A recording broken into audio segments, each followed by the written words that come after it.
Technical schools are the gateway to most professional careers. They provide essential information for our trade, as well as an overflowing wellspring of useless knowledge to fill your brain with. From theoretical math you'll never use to troubleshooting steps you'll never be allowed to do, one thing is for sure, you'll forget everything the moment you leave. This is Tech School, Tech Full.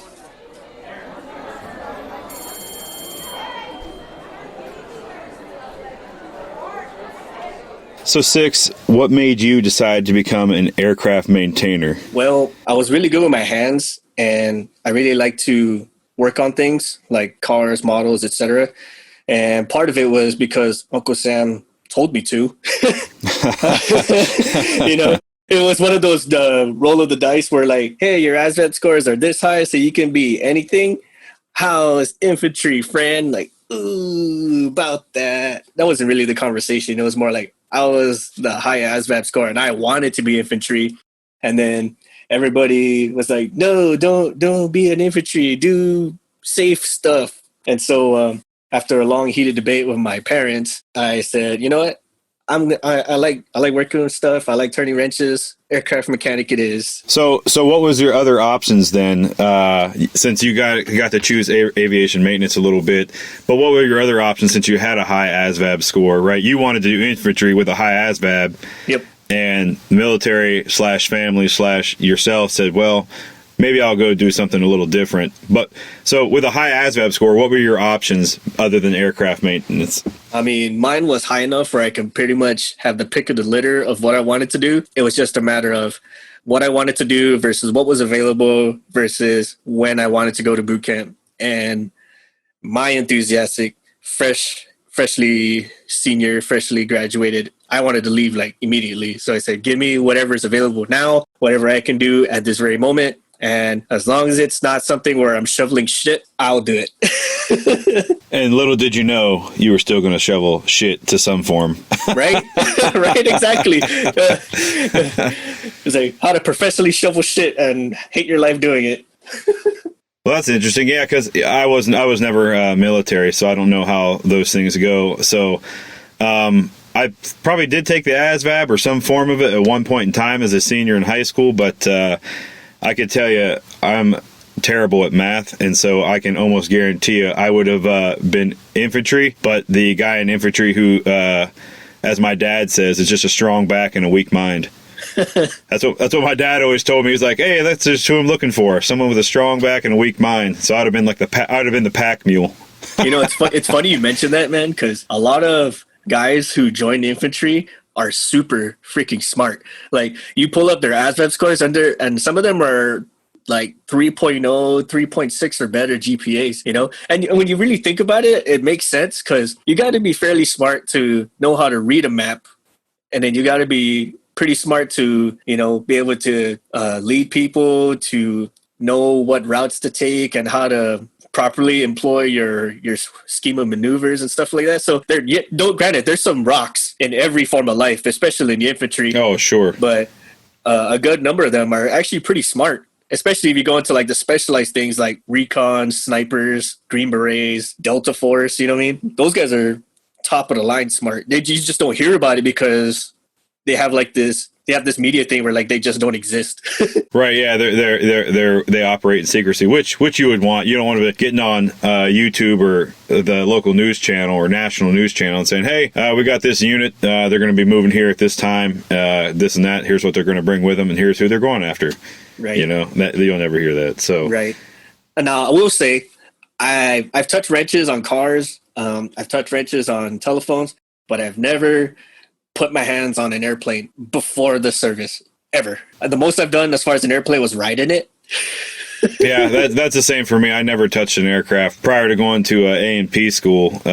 Always interested in aircraft and aviation, but I always wanted to be a pilot. But as I said before, strong back and a weak mind, and I didn't have the grades to become a pilot. Nor, I guess, the body build. I guess you got to be a pretty small frame dude for the most part to fly some fast movers, which is what every kid wants to do growing up.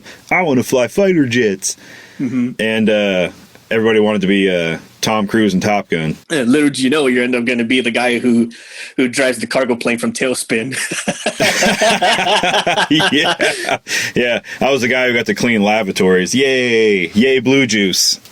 So there used to be a joke when I was going through technical school to be an aircraft mechanic. They say, "Oh, you guys will get hardcore stick time. You guys will be working that stick for hours upon hours." And I'm thinking like the pilot stick, right?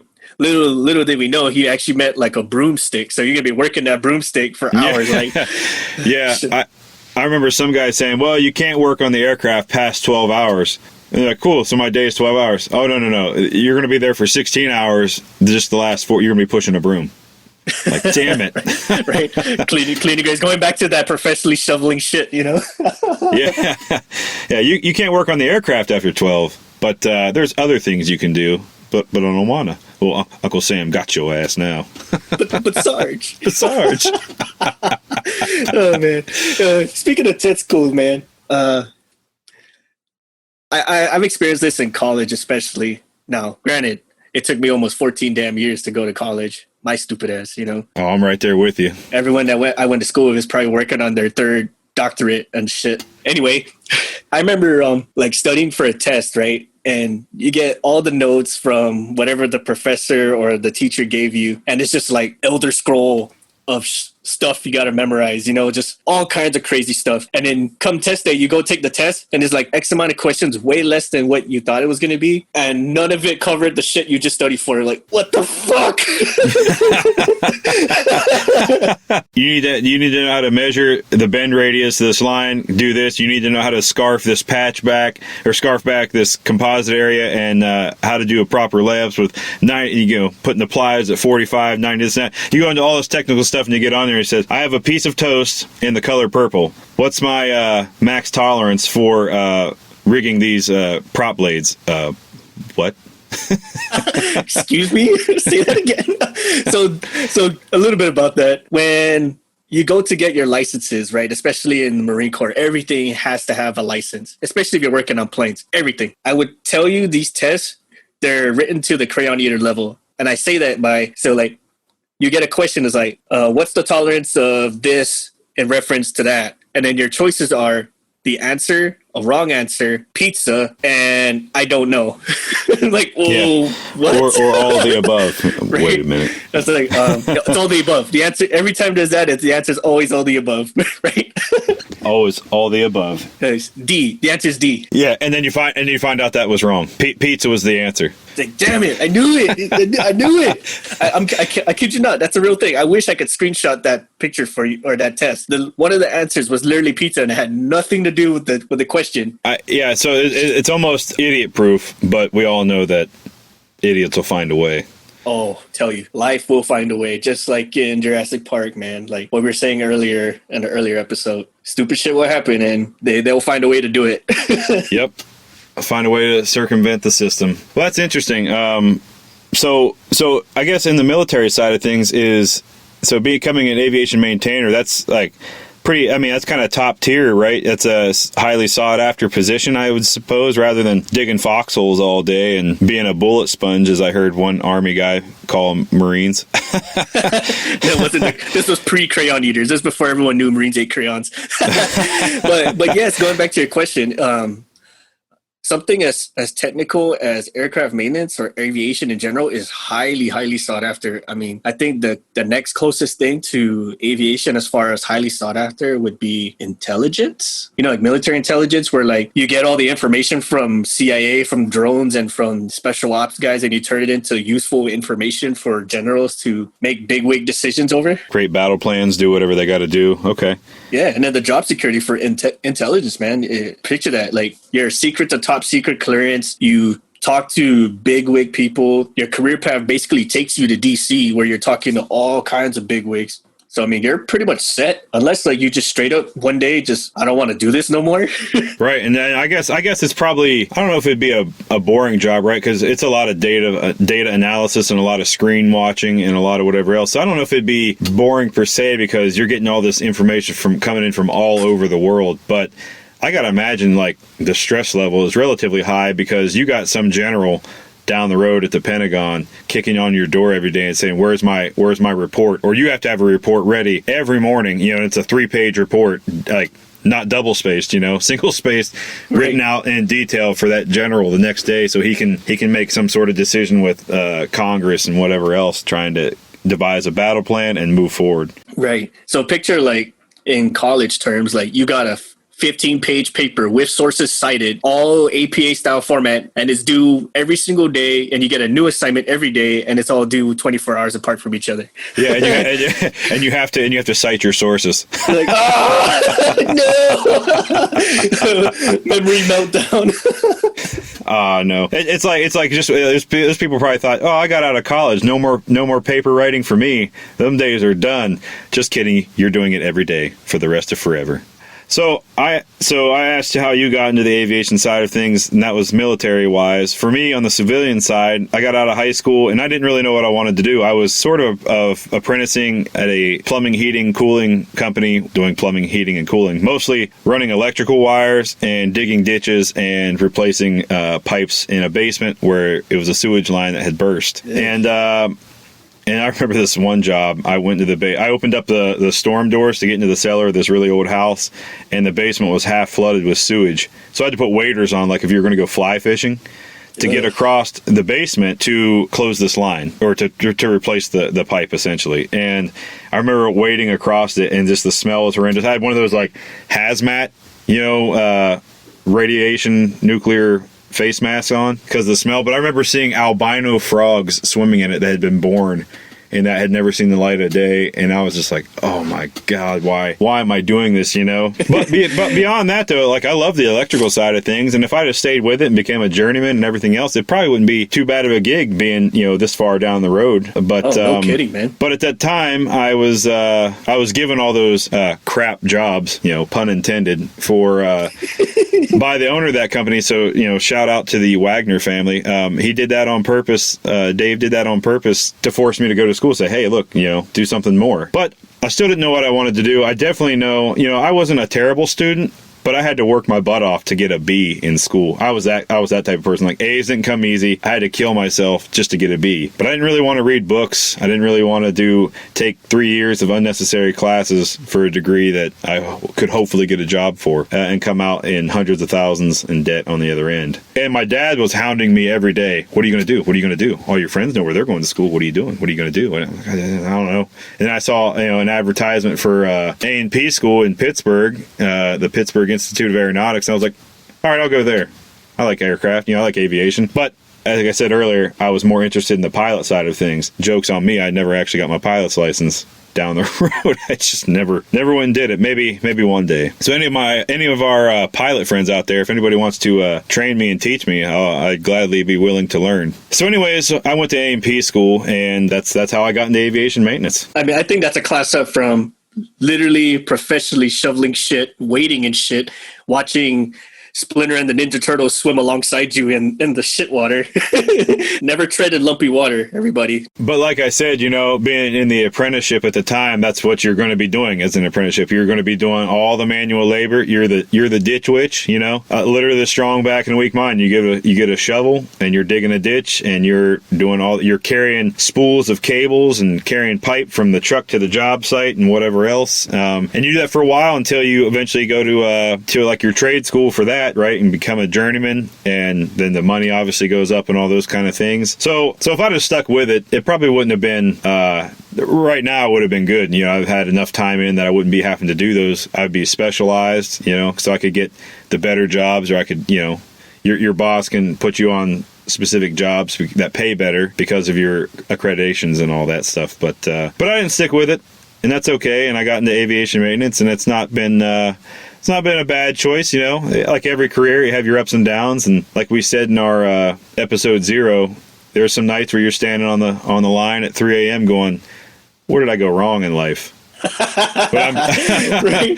It was at this point I knew I fucked up. Yeah, who did I piss off for this to happen to me? Like I'm paying for something I did in the past, and I don't know what it is, but I'm definitely paying for it now. But I think no matter what job you have, whether you're blue collar worker white collar sitting in a ivory tower, I'm sure you have days where you're like, oh my, yeah, this is rough. Right. Instead of paying your debt in money, you're paying your debt in like soul labor.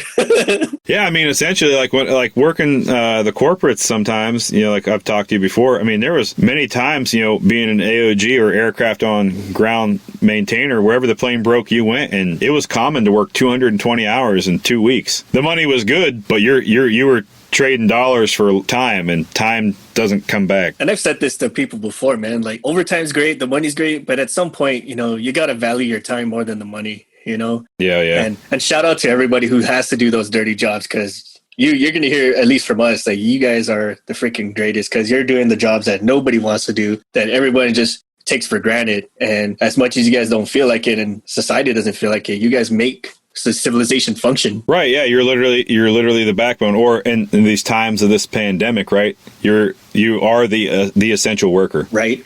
Like the system, the substructure, the systems, everything that keeps a city, a town, a country moving. Those are the ones who do it. They're out there putting it in. Amen. Like how flashback like 2 years ago, 1 year ago, where no one would ever believe that a supermarket worker was an essential member of society.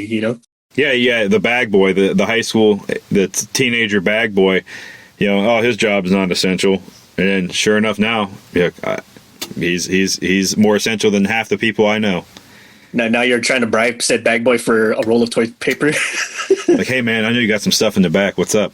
Hey, I need it, man. I need that 2-ply. There's a crisp 20 in it for you. More if you can get me a higher ply. Right. So going off topic to this crisp 20, right? Whenever Marines come back from the field or a shooting day, right, they would have to spend countless hours cleaning their weapons, right?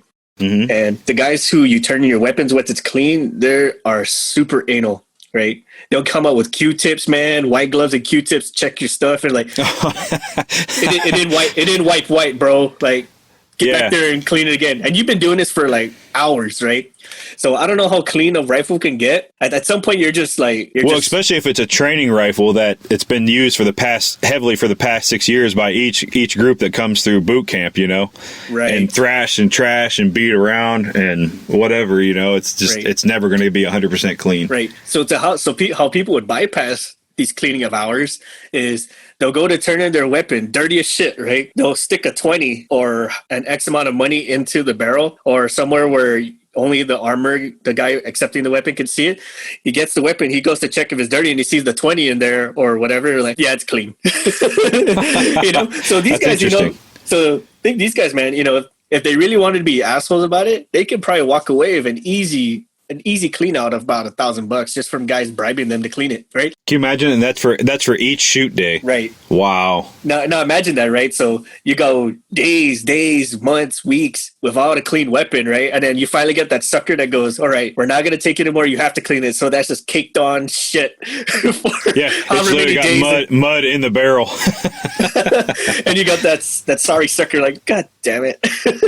I guess I'll clean. I hate, where did I go wrong in life? or you get the nugget. You find the lowest boot in your battalion and make him clean it. Right. Or the guy who keeps messing up and making everybody pay, then he gets to stay late and clean everybody's weapon. Which has been done. So which is I think fair payment for the amount of burpees. Right. So going to tech schools, man, like aviation maintenance or any type of trade, anything where you gotta like be professionally good at what a specific job is. Trade schools are like the gateway, like especially for guys like us. We've never done anything to this effect. I've never touched a plane so much as done anything except ride in it, Mm-hmm. So these tech schools, man, they're the gateway to all sorts of knowledge, and a lot of this stuff is very foreign when you first learn it. Like, what's a what now? Yeah, well, you're learning all the stuff. You see an overall aircraft or helicopter or whatever, and you see, well, I have a general understanding how it goes, lift versus thrust and everything else, but you don't know all the subsystems that go to make that thing fly, and then the redundancy of those subsystems. Because if we're flying, and this hydraulic pack kills itself, I got another one as a backup, that I can continue on safe flight with. Of course, that being said, I think a lot of people would be scary to know how much stuff is not operational on the aircraft when they get in it and go fly.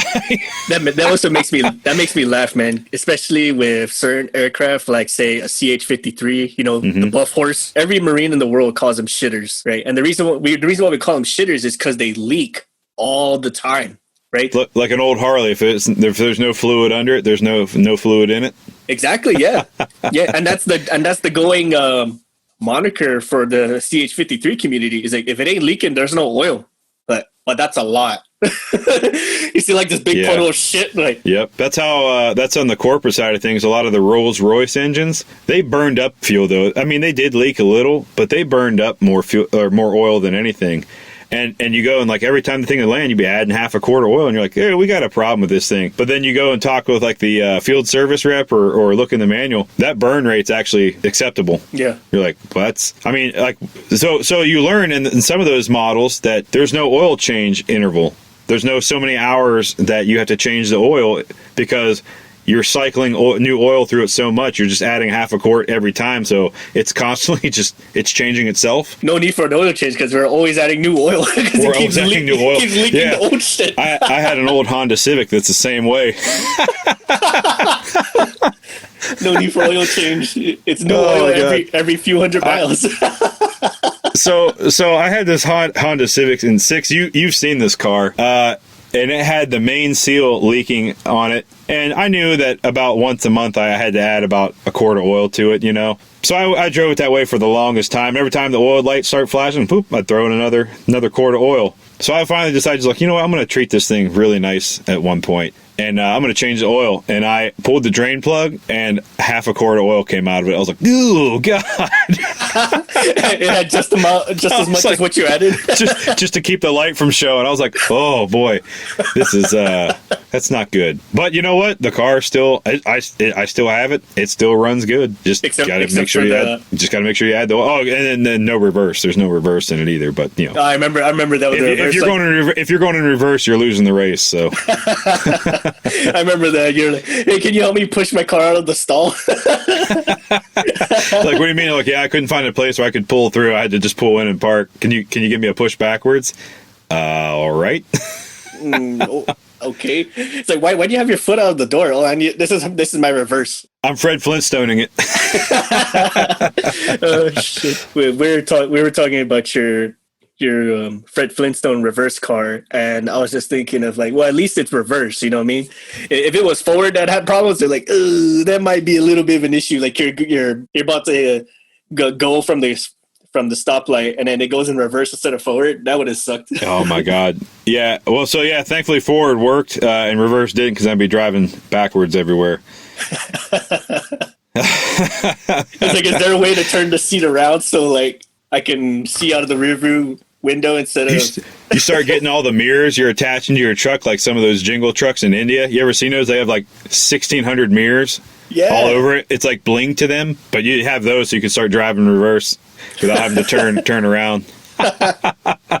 Okay, so I was saying we talked about how you got into your aviation and tech school, how I got into aviation tech school. Now we have Shoreline too, and he's not in aviation.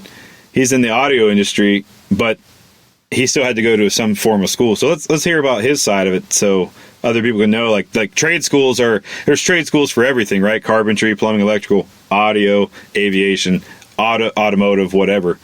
So let's hear about Shorelines.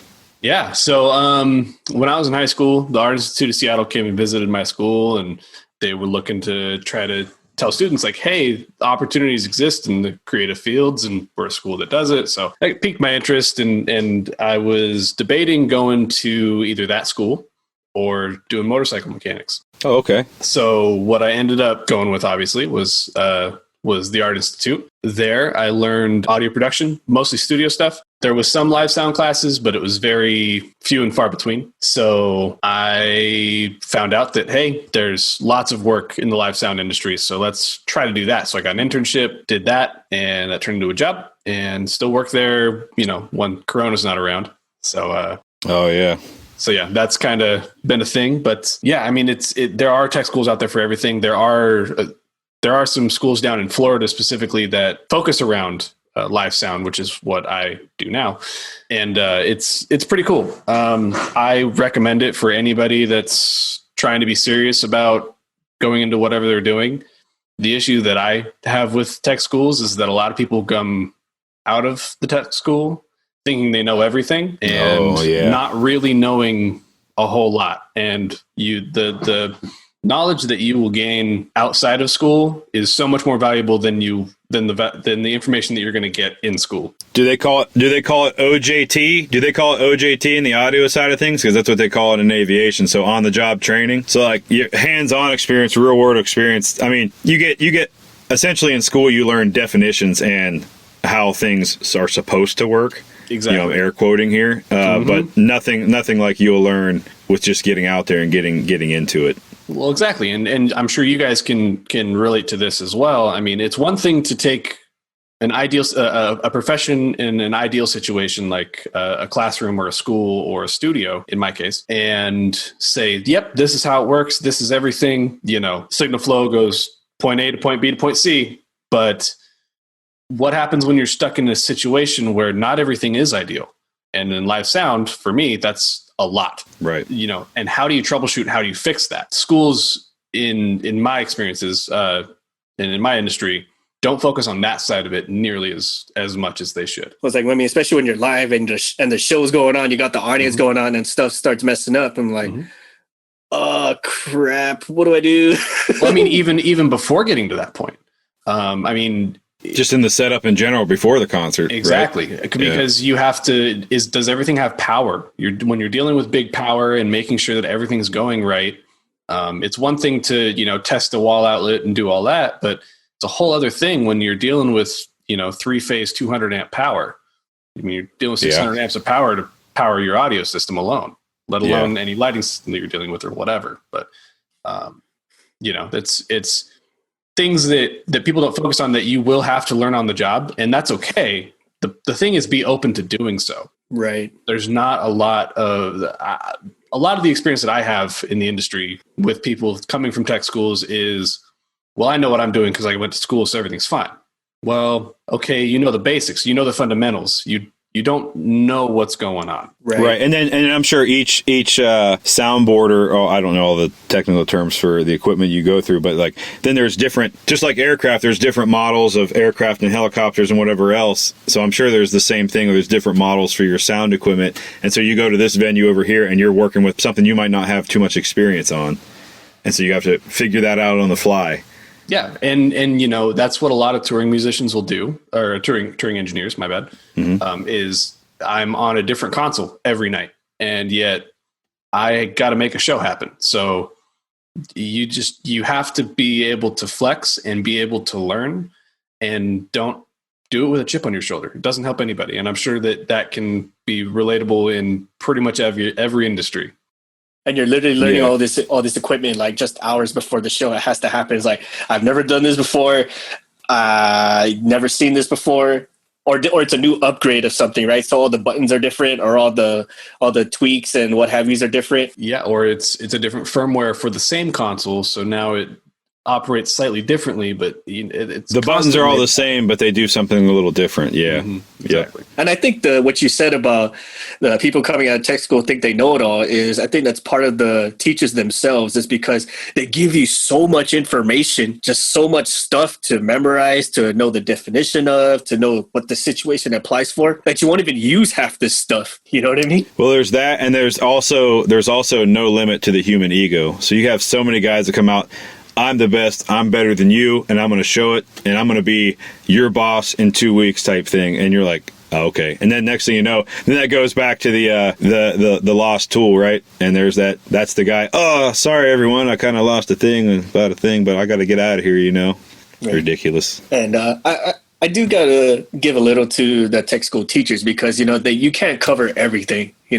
can only cover, like, this is what an ideal situation's like. This is what the most common problems you'll come up with. And then, there's also a curriculum where they only have so much materials to simulate a certain problem or simulate how things work. So I get that side of it. That being said, again, going back to what I said earlier, like, so you just get so much information worth of stuff in most cases that you either are not going to use ever again or you're not allowed to use it ever again. An example was I had a Honeywell class about a certain class of engine, and the instructor was going on so much detail about how the gears work, how the pressure compression ratios work, how the air flows through the engine, what happens throughout the cycle of power and all this and that. And he's giving us all these troubleshooting steps of how to tell what's happening where and why it's causing it. And then we go on to the aircraft itself when we're allowed to work on it, and it says you will never do this, you should never do this, and if you do this, we can sue you for it. Like, well, that was a complete waste of my life. Yeah, I've been in a similar situation. We spent a whole week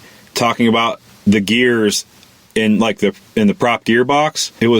This was a Pratt and Whitney motor, I believe. But anyways, and talk about the tolerances and the backlash of the dog gear to the sun gear and all this kind of stuff. And we had a test on it. And then after that test, it says, but you'll never do this in your life. This one has to, unless you work at the overhaul facility where this stuff's made and goes back for a high time overhaul, you'll never touch this in your life. Well, why did we waste a week on it then? I feel like you could have just covered this in an hour and then we moved on with our lives. Or just give me a pamphlet, something, like something, quickie blurb, like, by the way.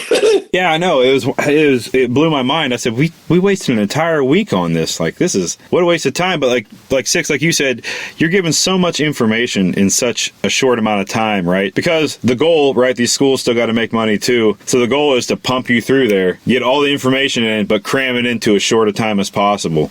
So in, out, time is money. The more people we get through here, the more money we make, and then they sell it to you as, but the faster you come and get out of here, the faster you get to go out in the workforce and start making money too. Right. So, I mean, I understand it, but it could be cleaned up. The material dissemination could be cleaned up a lot. Right. Yeah. And so back on Six's point too, I want to give a shout out to any teachers that may be listening. In my industry, especially, the more I learn, the less I know. It's one of those situations where you feel like it's that never-ending journey of learning. And thanks for trying to make that happen, even though it's kind of an impossible task. Sure. And like in my school's experience, you had some really good teachers, right? And then most of the teachers were guys who had been in the workforce for 30 years and were tired of crawling in and out and around an aircraft and working on a flight line in the middle of winter or summer or whatever other adverse conditions. They wanted to kind of be indoors and just ride it out till full retirement or whatever else. And so you got some guys that were really knowledgeable and knew how to instruct and knew how to, hey, they could, if you worked for them out on the line, you were going to learn a lot from them. But you also had some instructors who were like, hey, I am literally just here to wait to retirement. Don't ask me things. I'm barely going to show you stuff. Read this, and we'll have a test on Friday. Well, okay, I have a question. Well, sucks to be you. Look it up in your syllabus and you'll do fine. Right, or ask your classmate. He seems to understand everything. And you're like, okay. I thought you were the teacher, not him, but yeah. Whatever, I guess, And then you just start counting down days till you get the hell out of there. And then just like, you know what, whatever, I'm just going to be here just so I don't fail and waste my money. And then I'll figure out the real way to do it once I actually get to the site or to whatever my real job is. Yeah. So Six, when you got to your unit, right, you got out of tech school. So you went to boot camp and then I assume you went to tech school after that? Yep. All right, so then you were in tech school for what, six months to a year? Not even, man. Like my tech school was about 8 weeks. Oh wow! 8 weeks long. That was about fire it. Course. Yep, and they just went over the basics, right? Like this is aircraft theory. This is what the plane looks like. Here's the library of manuals you're going to be using, and then here's like a little snapshot scenario of what you're going to be working on. Right. I understand the reasoning for that because we need people out there to learn it, to count as a body for whatever maintenance task or mission task we need for you. But it would have been nice if you just told me a little bit more of what I'm going to be doing on the day-to-day besides pushing a damn broom. Yeah, I mean, I get that. Right. They say, well, we need bodies out there. Yeah, but even after the 8 weeks, I'm still not really 100% sure how the system works. You've given me an 8-week course and I understand the acronyms and some verbiage and some general task, you know, like servicing hydros, tires, whatever, you know, fluids. And I feel like I could be more added value if you would have given me some more in-depth. So by the time I do hit the floor, I can be, hey, I need you to go troubleshoot this gearbox leak and this and that. And you go, okay, I have a general understanding of where to go, other than, well, I guess I'll start looking here and hope that I notice anything. And then you say, hey, I found a lot of fluids and stuff up here. And then your chief goes, no, that's normal leak. That's a known issue. Okay, so what am I looking for then? I wish I knew that. we have a above normal oil consumption. Well, yeah, but I'm just telling you, I found a leak. Yeah, but that's a known one. That's not the issue. That one's been there for a long time. We have more of a problem. Like, well, maybe it's getting worse. No, it's a new. No, I guess I'll soak everything in alcohol, wipe it down, and see what happens. So, but don't use alcohol because it reacts to certain things. So like, well, I wish I knew that too. Thanks. Yeah. Don't squirt it on here because you'll dry out the seal. But the seal's soaked in oil because it's leaking. Yeah, well, you'll make it worse. Well, how do I know that it's worse? Should we replace the seal? Well, not right now. We'll figure that out down the road. Oh, okay. There's 30 hours left until the inspection where we would change that seal anyway. So just milk it along. All right. What? that don't sound right. But okay, whatever you say, Coach. We can't replace that now because there's no money for it. Well, how are we maintaining this damn thing anyways? Oh, good question there, friend. So, but yeah, like you're like exactly as you illustrated, like I come out of school, I go to my unit, or anyone goes to their first unit, and that's where you get the term nugget, because they're smart, they know stuff, but they don't know the aircraft or the material that they're working on because they weren't really touched base on it. Once in a while, you'll get someone who's really smart who just absorbs things like a sponge, but the general person is just going to be lost in the sauce for at least 60 to 90 days just because he doesn't know really what's what, other than this is a plane, this is a tool, this is your book, figure it out. Yeah, and that's you're kind of thrown to the wolves to some aspect, because then you got your guy who's been out there in the line for a while, and now he's got a nugget working with him, and he's not super thrilled about it because he's got a nugget working for him, but he knows the frustrations because he was one at one time. But he's also got no patience anymore because he's tired. He's been yelled at for the last 4 years. Mm-hmm. So that nugget's just going to get verbally abused to no end because they're running a little slower than that guy is running. Right. And I can tell you, man, like from the time a person, or at least in my case, when you hit your first unit to the time you're actually knowledgeable and useful and you could actually start doing mechanic work and inspections, it's probably like a 3-month turnaround, 3 to 6 months. That's usually the average time. And that's for a fast learner, you know. Yeah. You got somebody who doesn't grasp the information as fast as others, right? We're all different, and that person will take longer, but oftentimes that person gets discarded to the side and just used to do the menial tasks, like, hey, go empty the FOD cans on the line or whatever else, because you know, they're like just out of sight, out of mind is how they're viewed, you know. Which and it's not their fault, right? They just aren't learning as fast as the other ones, but it's how the cycle goes in most trade fields. And then, you know, that plays into people's emotions too. You know, say I'm not learning as fast as I can. I'm not being given the opportunity to do so. So when they say, okay, now you can't do mechanic stuff, just go count rags for however long, and you get told you're a piece of shit for so much, then you start saying, well, what's so bad about counting rags? You know, and you or you start doing other things that you didn't originally sign up for, and then you just start bean counting like you're doing a prison sentence, you know, like whatever, day one of I guess 300. I'll just go peel potatoes in the galley type thing, you know what I mean? And that's like a thing. You get people, then they stop trying, and they stop trying to progress themselves, and they go, fine, I'll just like you said, I'll count rags, I'll wipe tools down, you know, I'll empty the FOD cans. I'll do all these menial tasks that not a lot of people want to do, but I'll do those because it'll out of sight, out of mind. I'm still making the same amount of money as that person is over there, and doing work where there's no negative repercussions for anything that happens either way. You know, I'm still making the same as them and doing less stressful stuff. So why don't I do that for my time that I'm here and get out when I can, you know? Right. Yeah. And, you know, and which is sad. It is very sad, you know, because then, you know, you're accounting the bean counters up top, you know, they see these guys as mechanics, as technicians, as whatever. So they say, oh, the fleet is doing good. We're doing generally good because planes are still in the air. We are staffed as good as we can get, right? But for anyone who's anybody that's ever done any type of aircraft maintenance, there's never an overstaff of people. You know what I mean? You're always shorthanded for some reason or another. Like, you got people, but you don't got people with the right qualifications to do stuff, you know? Yep. I know. And one thing I wish they would teach more in school is how to operate the ground support equipment, right? So do more tug driving, learn how to push a plane before you get to your first. Obviously, a lot of places you're going to go work, at least in the civilian side, they're going to have their own training program too. But have a general knowledge. So instead of wasting a whole week trying to learn how to tow a plane or push it around or whatever else, especially if it's a big jet, because that's a pretty big undertaking.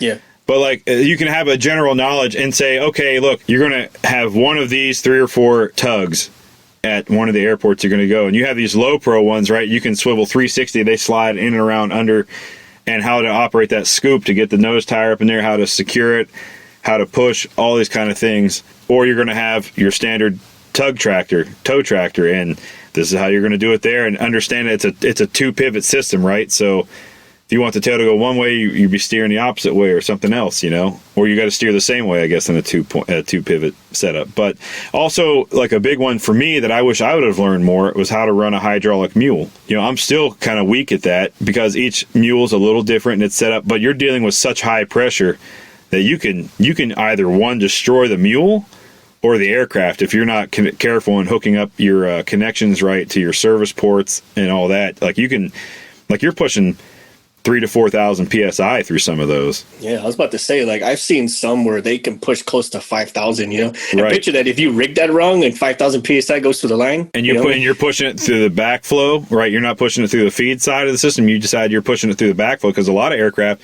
it's the same size connector. Now, a lot of them have gotten smarter and changed the connector size, so the feed's larger than the return, essentially, for your hydro. But there are some that it's the same size, and if you get those lines backwards, you just destroyed every baffle, every valve, every component of that hydro system because you just decided to push the flow in reverse and destroy all the components. Right. That's one of the things I wish I would have learned more. But also, people need to learn, like, again, in your aircraft where there's an oxygen system, the intricacies of dealing with O2, pure O2, because that's a dangerous gas right there. Like, if you have any oil, like, you got to be uber careful that your wrenches are super clean and that your connections are clean and that you have the proper copper fitting. You can't just hook it up with your normal AN line. It has to be a special copper line to feed it through that has its own little set of it's like a filter, sort of, so to speak, for the O2 before it goes into the O2 tanks on board the aircraft. Right. But, like, learn that system because man, it can go south quick if O2 gets contaminated. You're going to have a lot of problems. And so whenever I was servicing that, no matter if I'd done it 1,000 times, I was still like, oh my God. And I would still clean my tools before I would start operating. But I eventually got to the point where I only carried tools that were oxygen servicing only. Right. Like, they didn't do anything else. I never used them for anything else but O2. Right. Now, going back to what you're saying about ground support equipment, if you were to hear how the military trains you on ground support equipment, you would laugh. Both you guys, everyone here knows what I'm talking about this. So here's how ground support equipment training goes for the military. And I think this is every service. They give you a 10-minute class on what the support equipment you're going to get trained on is. Like, this is what it looks like. This is what it smells like. This is what you would do to do like a pre-operation inspection, post-operation inspection, etc. And then they sign you off saying, there's your class. See us in 10 days or after you get 10 sign-offs saying that you operated the equipment, and you get your license, or you take a test and get your license. That's it. So for me to use ground support equipment that could potentially damage an aircraft and or a person,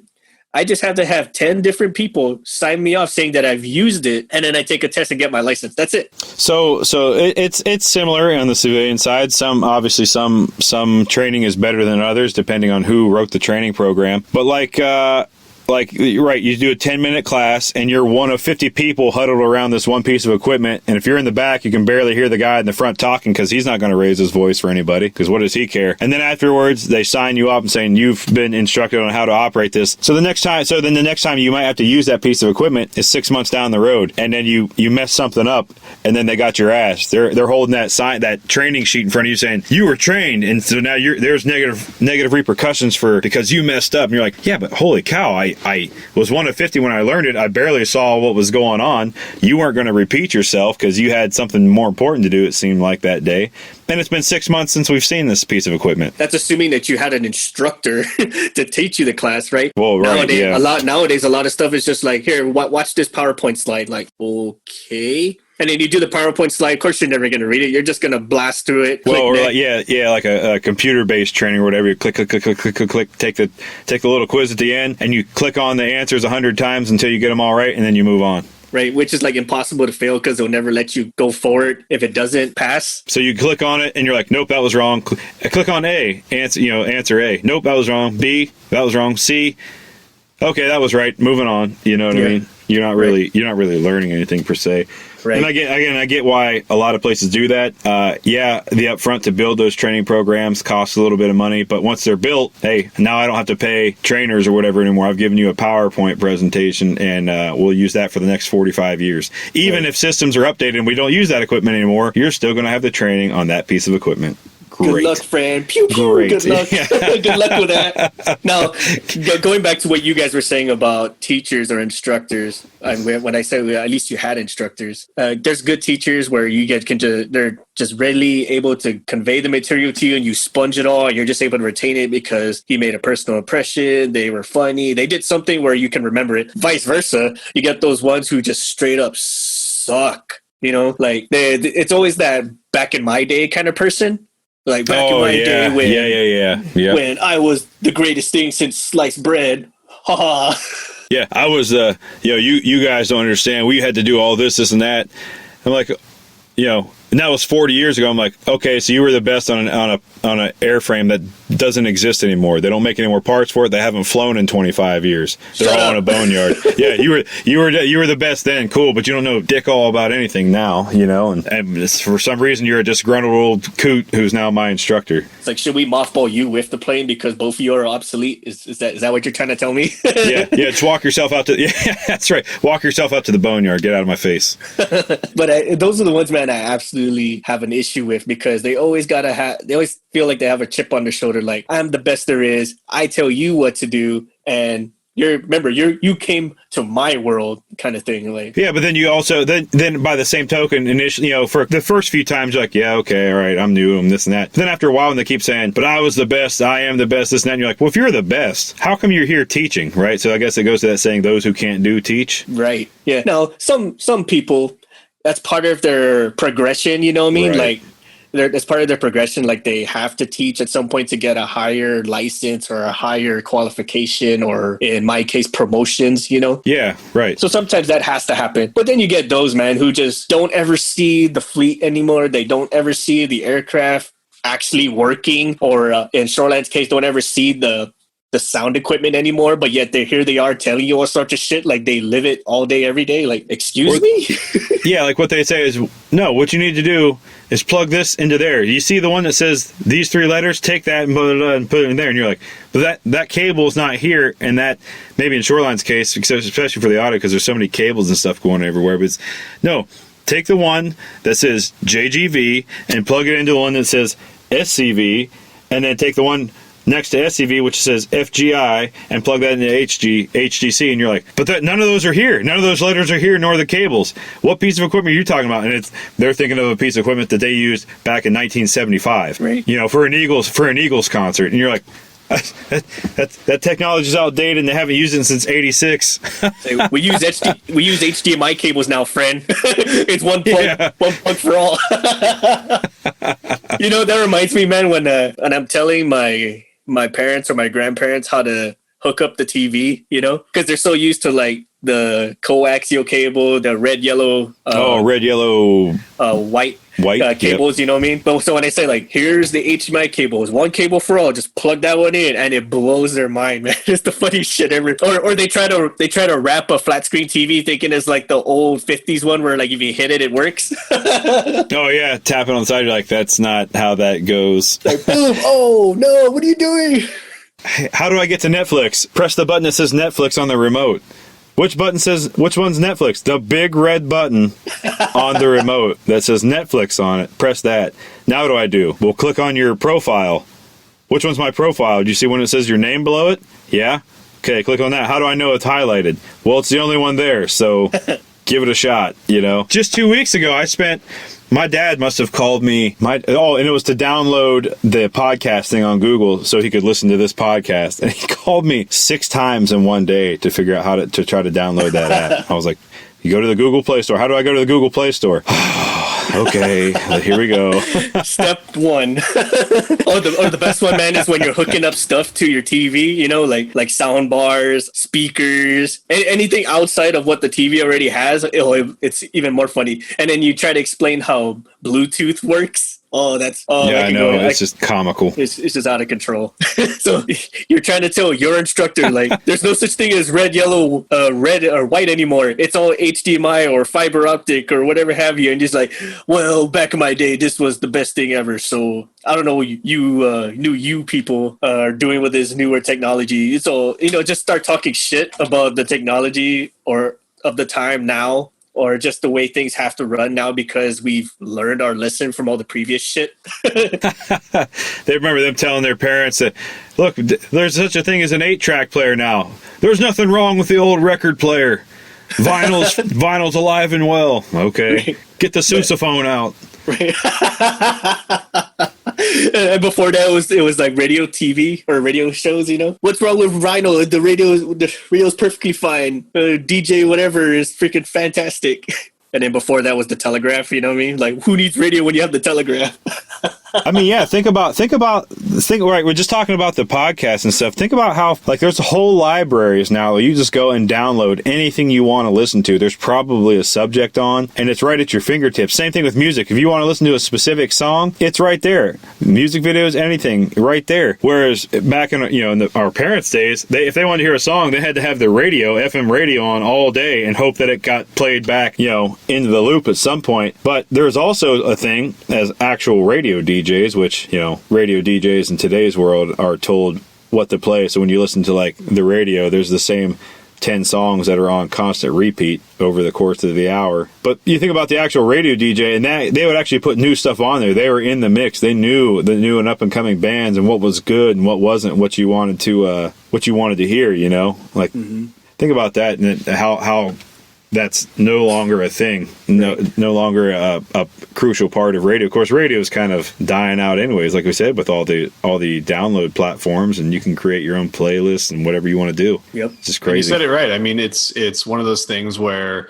the music industry has kind of shifted yet again to, it was originally singles, and then it was albums, and now it's going back to singles. That's an interesting shift as well. And the fact that these record companies are like, hey, radio station XYZ, you're going to play this song and we're going to pay you this much to play this song. And there's very few independent radio stations anymore. A lot of them are in college towns. We'll have an independent radio station where they get to choose what they play. And yeah, it's a whole shift, It's weird. Well, imagine this goes into Shoreline's line of work. Like 20 years ago, live concerts were all just by coaxial cables, and then say like there was a nick in any of the cables, enough moisture, you're in a place that has a lot of humidity, and then all your equipment just starts failing. You know what I mean? Honestly, I think that's more prominent today. Is it? Honestly, yeah.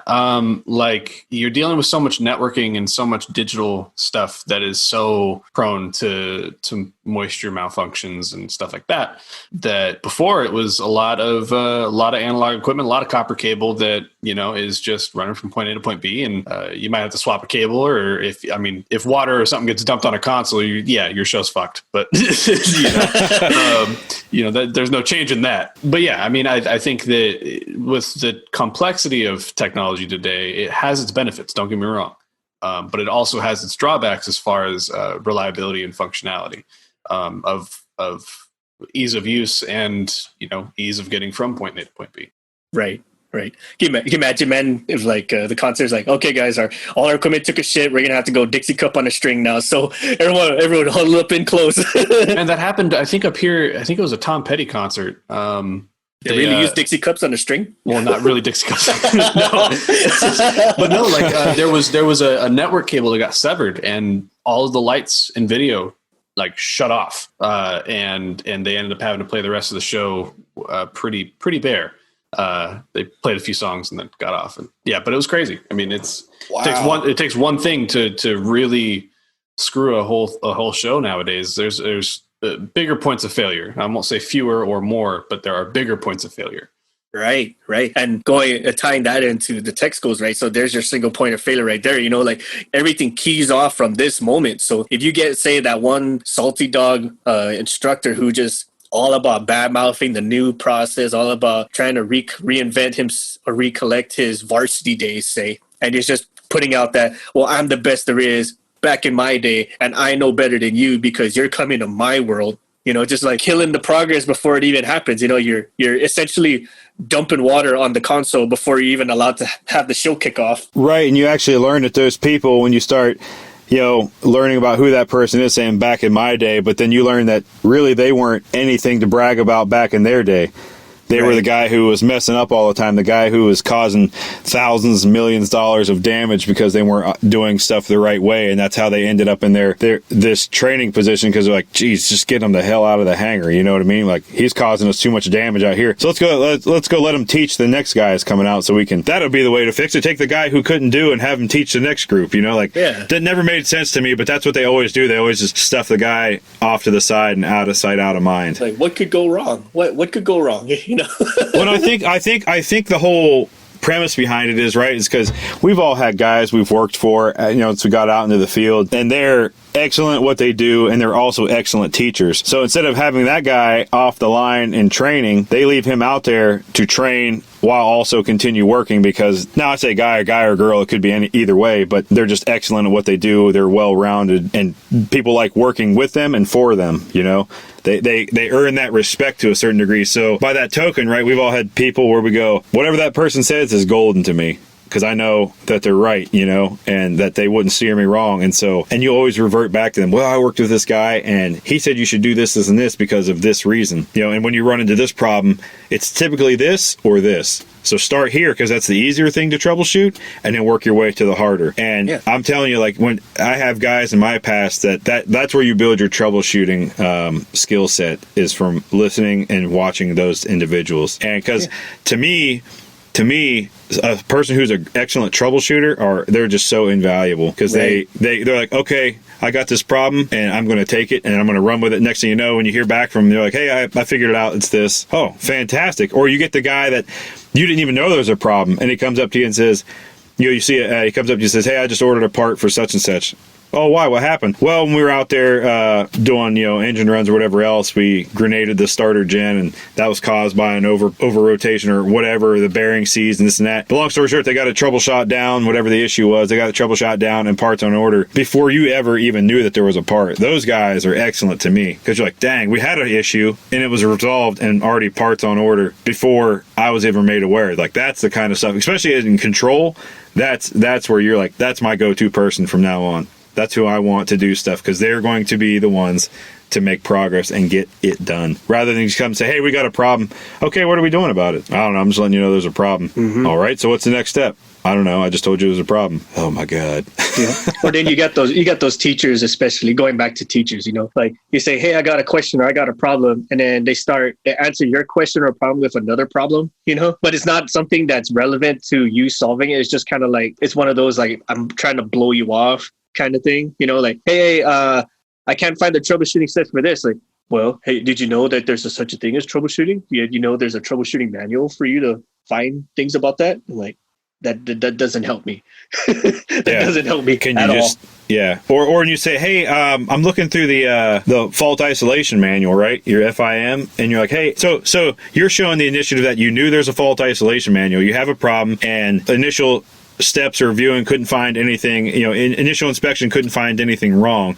All right, well, let me hit up the fault isolation manual and run this system through its whole thing. And then you're going through, and sometimes the fault isolation manuals are lacking in their knowledge. Let's face it, a lot of manuals are. Right. And so, or it won't have it'll just be a broad spectrum. It won't have like all the finite, like a relay. It won't have each and every relay in the system in there, right? So you might have a faulty relay, which I've ran into. So, but you're going down through, so you're like, hey, I checked this and I checked this, but both of those components are right, but I'm having the problem. I pinned out both these components, or I inspected both these components, and they're both operating normally, but between here and here, there's a break somewhere, and I pinned the wire, so to speak, and it came out good. And there's a relay there. Have you checked that relay yet?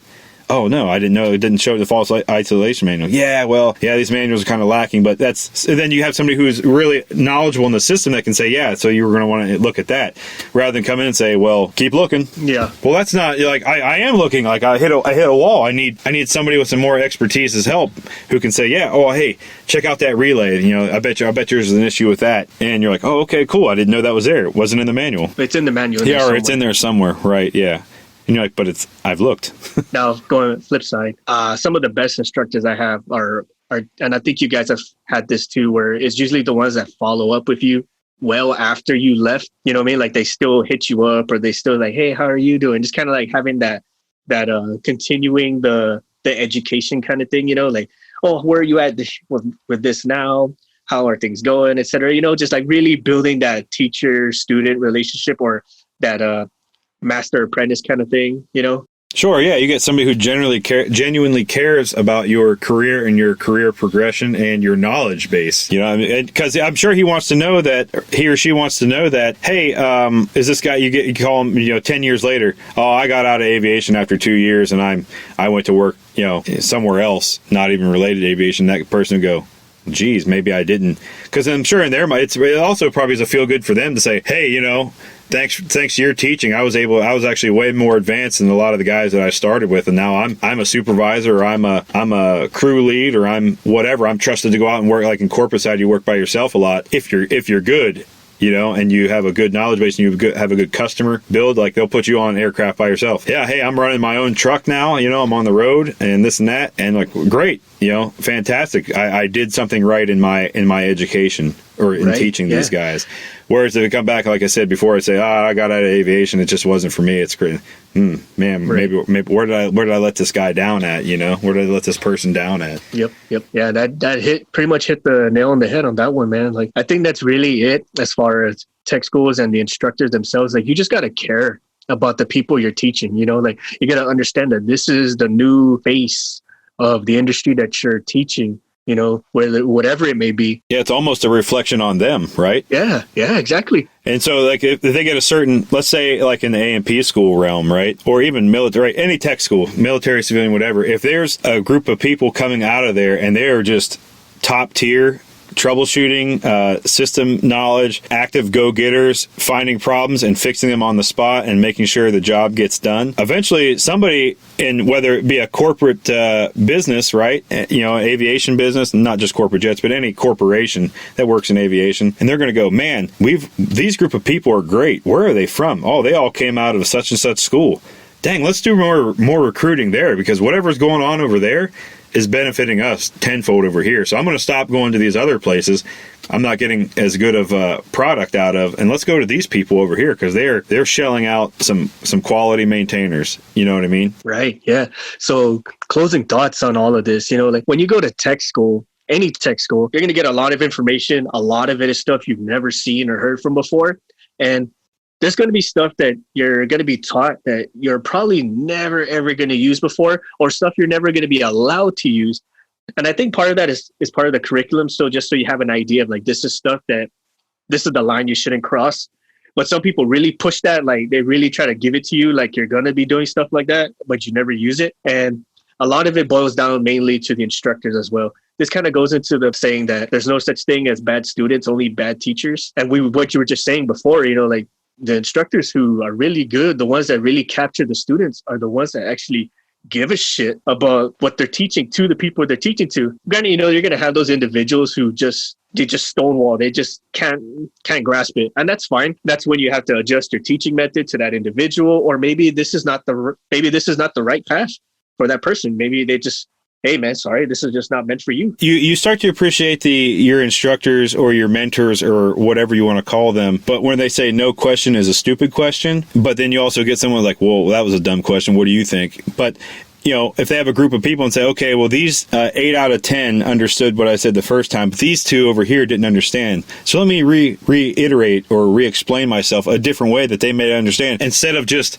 saying the same thing over and over again. And they're going, yeah, I heard you the first time. I'm not getting it, right? What's the definition of insanity? So I think, you get the guys who can adjust themselves to their students are also invaluable, because they're going to find a way to get that information across, because they know that person needs to know that going down the road for their future, for their success. Right. Now, for those of you, if you like our show, please like, share, and subscribe. Follow us on Facebook at Canceled for Maintenance on Facebook, Instagram at CANC and X for maintenance. If you like our shows, please support us on Patreon at patreon.com/cancel for maintenance. We have some cool merch on our shop at cancelformaintenance.com. We also like to thank our patrons who's been supporting us lately, like Erica Lamont, Mike Diltz, Thomas Conley, Laura Mans, and Ryan Freshour. You guys have been so awesome. Thank you for your patronage and supporting us. It allows us to keep the lights on. It allows us to keep providing you guys episodes, keeps the gremlins from sabotaging our gear, and it keeps Shoreline happy to do our podcast for us. So if you liked us, please support us on Patreon. Send us a line on cancelformaintenance.com if you have some ideas for the show. Yeah, sure. We'd love to hear your thoughts on that. Some Q&A, whatever you guys, any questions you might have, we'd be happy to answer them for you. Or if you want to be a guest on the show, send us a line, same ways, and we'll do everything we can to get you on board. And I got one final thought for everyone listening out there, who's gone to a tech school or thinking about going to a tech school. We talked a lot about the instructors today and how crucial, it is for them to be good at their job, for us to be good at ours now. But also, as a student, don't let your ego get in the way. Be willing to learn, show up on time, and whenever somebody explains something to you, don't say, well, I know that. Because you're going to take somebody who has a lot of knowledge and you're going to close that door, and they're not going to relay anything to you because, So don't let your ego get in the way, and you'll have sure success in your future. All right, everybody, we'll have a great afternoon, good day, and we'll see you on the next episode.